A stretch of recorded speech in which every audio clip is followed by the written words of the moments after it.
আরজিকর হাসপাতালে চিকিৎসক পড়ুয়ার দেহ উদ্ধারের পর তথ্য প্রমাণ লোপাট করার অভিযোগ উঠেছে। এই নিয়ে আরও তথ্য পেতে চাইছে সিবিআই। তদন্তকারী সংস্থার সূত্রের খবর, নতুন তথ্য পেতে হাসপাতালের প্রায় 900 ঘন্টার ফুটেজ খতিয়ে দেখা হচ্ছে। তথ্য প্রমাণ লোপাটের মামলায় সিবিআই এই ফুটেজকেই হাতিয়ার করতে চাইছে, আদালতে প্রমাণ হিসেবে ব্যবহার করতে চাইছে।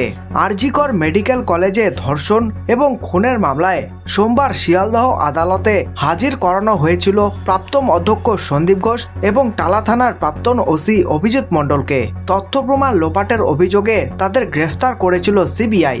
দুই অভিযুক্তের জামিনের আবেদন করেছিলেন তাদের আইনজীবীরা। তারা সওয়াল করে জানিয়েছেন, সন্দীপ এবং অভিজিতের গ্রেফতারির 87 দিন পরেও ফুটেজ খতিয়ে দেখছে সিবিআই, তাই তাদের জামিন দেওয়া উচিত।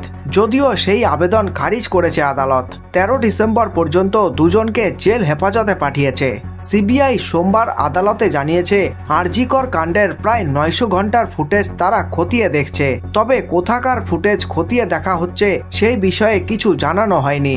সিবিআইয়ের দাবি, এই ফুটেজ খতিয়ে দেখার কাজ সময় সাপেক্ষ। ঘটনার পরে 8 দিনের 8টি সিসিটিভি ক্যামেরার ফুটেজ খতিয়ে দেখা হচ্ছে। এর আগে সেগুলির ফরেনসিক পরীক্ষা হয়েছে। সিবিআই সূত্রে খবর, তথ্য প্রমাণ লোপাটের অভিযোগে এই ফুটেজকেই হাতিয়ার করতে চাইছে কেন্দ্রীয় তদন্তকারী সংস্থা। ওই অভিযোগের প্রমাণ হিসাবে এই ফুটেজ খতিয়ে দেখছে তারা। দীর্ঘদিন ধরে সিবিআই এর এই ফুটেজ খতিয়ে দেখা নিয়েই প্রশ্ন তুলেছেন অভিযুক্ত সন্দীপ এবং অভিজিতের আইনজীবী। তারা জামিনের আবেদনও করেছেন, যদিও জামিন মেলেনি। সন্দীপকে আরজিকর হাসপাতালে আর্থিক দুর্নীতি কাণ্ডে প্রথম গ্রেফতার করেছিল সিবিআই। পরে তাকে চিকিৎসকের ধর্ষণ এবং খুনের ঘটনায় প্রমাণ লোপাটের অভিযোগে গ্রেফতার করা হয়। এই খবরটি ভালো লেগে থাকলে লাইক করতে পারেন এবং আপনাদের মূল্যবান সময় দেওয়ার জন্য ধন্যবাদ। আপনাদের দিন শুভ হোক।